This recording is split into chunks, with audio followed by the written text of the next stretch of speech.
Welcome to our discussion today. We're diving into a really fascinating puzzle around Paul's thorn in the flesh. It's one of those statements that's puzzled scholars for centuries. Absolutely. It's one of the most debated biblical passages, isn't it? What's most compelling to you about it? Well, the phrase thorn in the flesh is so vivid. Paul mentions it as a messenger of Satan, which really makes you wonder if he was talking about a physical ailment like epilepsy or something, or that it was something more abstract, like psychological or even a contradiction in his teachings. Yeah, exactly. It's like a riddle wrapped in mystery. Some scholars suggest he might have been referring to, persecution or internal conflict rather than an actual physical condition, right? Exactly. It's like, imagine if instead of a literal thorn it was a curse, a metaphorical pain that symbolized the oppression under Rome or even his inner guilt. Yeah, and then there's that whole debate about textual history. Some experts, like Bart Ehrman, place the letter in the 50s CE, but then others suggest parts might have been re-edited, even after the Bar Kokhba revolt in 135 CE. Isn't that wild? Right, it really is. It introduces the possibility that we might be looking at an evolving text, a kind of revised narrative. Some argue that later Proto-Catholic or Marcionite editors could have, altered Paul's original message. Yeah, I get that.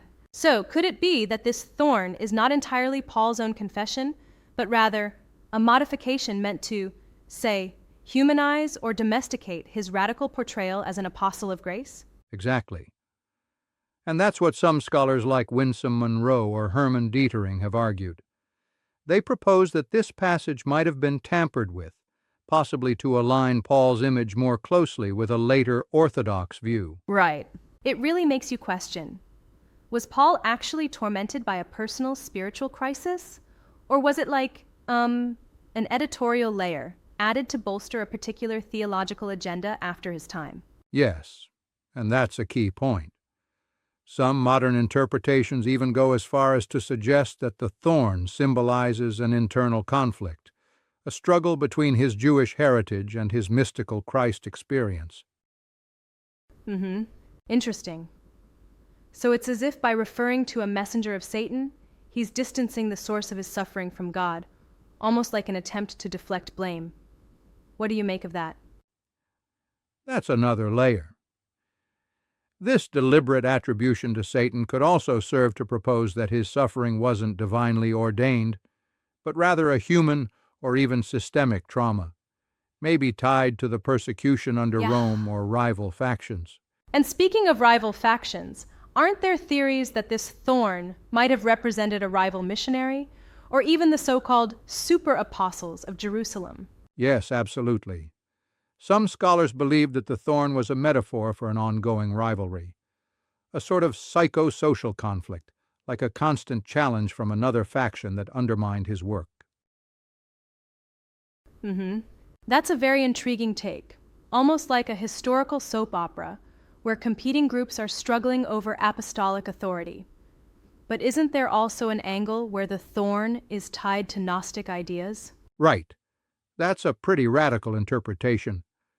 In some Gnostic traditions, the material body is seen as a prison trapping the divine spirit, and the thorn could be alluding to that very concept. It's like saying the pain is a reminder of our entrapment in the flesh. Yeah?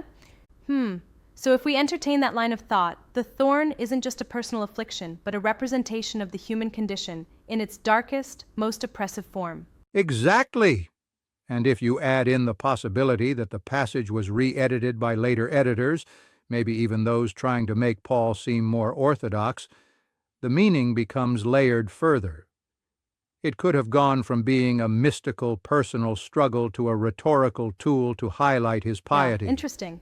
It's almost like we're reading a literary palimpsest, a text that's had layers of meaning added on top of each other. But don't you think that such a theory might be a bit speculative without concrete evidence? That's a fair point. It is speculative, definitely, and some might argue that it's reading too much into Paul's metaphors.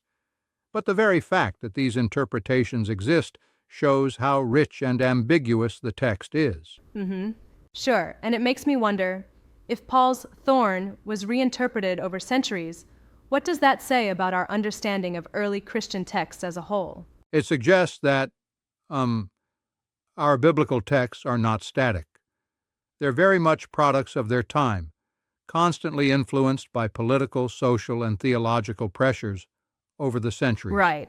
That also dovetails with some ideas from Tertullian, who criticized the editing of Paul's letters. He seemed to have strong opinions about maintaining the original text's integrity. Yes. Tertullian was really vocal about the dangers of editing sacred texts. It's like he feared that by reworking Paul's words, you might lose a critical edge that showed Paul as this fearless, if tormented, visionary. But here's where I have a little challenge. If we assume that these edits were made to support a later Orthodox stance, then don't we have the risk of overcorrecting historical context? Isn't it possible that Paul truly experienced a kind of profound internal struggle, and that's what he was trying to convey? That's a solid counterpoint. There's definitely evidence to support a more psychological reading, like Paul wrestling with his own identity and destiny. In many ways, it's a very human experience, the kind of internal debate almost every one of us goes through under pressure. Yeah, I agree. And I think that dual possibility is what makes this passage so enduring. It can be read as both a personal affliction and as a broader commentary on the struggles of early Christianity. And that ambiguity, it's what keeps scholars, theologians, and even lay readers coming back to it. There's no definitive answer, which means our interpretations evolve as our context evolves. Right. It's almost like the text is alive, continuously reinterpreted by each generation. What do you think that says about its impact on modern faith? It means the text remains relevant. Whether one sees the thorn as a real physical struggle, a psychological one, or a symbolic trauma from persecution, it resonates because it touches on the universal experience of suffering and redemption. That's profound. And it also forces us to consider how historical contexts reshape the way we perceive spiritual narratives. Exactly. And think about this. Even if later editors added layers to Paul's message, those layers might have been exactly what believers needed at that time to validate their own experiences of struggle within a changing political landscape. Yep. So in essence, the ambiguity of the thorn allows it to serve multiple purposes. It's a symbol of personal suffering, a commentary on ecclesiastical power struggles, and even a critique of the human condition. Absolutely, it's like it wears many hats. And, much like a good myth, its strength lies in the layers of meaning that can be peeled back time and time again. Yeah, exactly. And it challenges modern readers to reflect on what suffering means, both in a religious context and in everyday life. Do you see any relevance to contemporary discussions on pain and resilience? I sure do. The idea that suffering might have layers beyond physical discomfort really mirrors our modern understandings of mental health and emotional strain. It's like Paul's words are urging us to look deeper than surface interpretations. Yes. It's fascinating how an ancient text can still provoke such passionate debates today.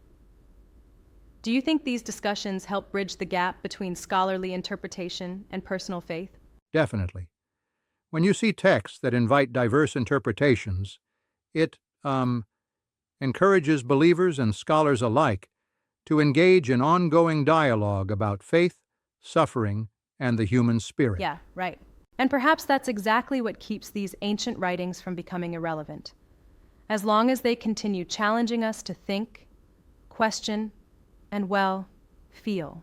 Absolutely. And that's the beauty of it. Whether you lean towards a historical, psychological, or even a literary interpretation, Paul's thorn in the flesh remains a powerful statement, a reminder that sometimes the most enduring pain can also be the catalyst for growth and insight.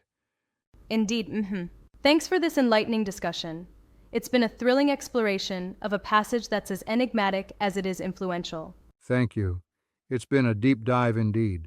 Remember, each layer of the text reveals more about our shared history and human struggle. Until the next time we unravel another mystery, take care and keep questioning.